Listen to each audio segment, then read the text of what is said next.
Obviously, we've talked a lot about how the city has grown in many ways. There was an article in Harvard Magazine, I believe it was just published the other day, which talked about Fall River and sort of a renaissance that's been undergoing here in the city. We've talked a lot about how the media has had some negative stories about Fall River over the years, but this is one of those positive stories. And how do you think something like this can continue to help Fall River? Well, any positive news or messages that goes out from someone that's not, living in the city of Fall River or connected with us, but looking at it with an objective lens from the outside is very, very positive. I read the story. I was like, I really enjoyed it. I'm glad that someone's starting to acknowledge what's going on here.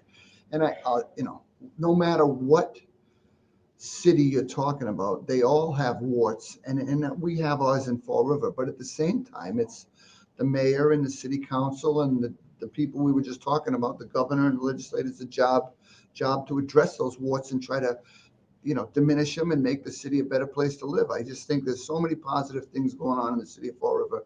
We can't lose sight of that. And I mean, we have our own cadre of people that don't believe as strongly as I do in the city of Fall River and what's going to go on here. But at the same time, hopefully they'll come around and see that there is a lot of good going on in the city, and let's build on that and go forward with something positive. And I think that article in the Harvard Magazine was a perfect example of that. You have somebody sitting out in Springfield or in Ludlow reading that, saying, "Oh, what's going on in Fall River?" And again, this is what we want: a positive message out from the city, and keep the ball rolling.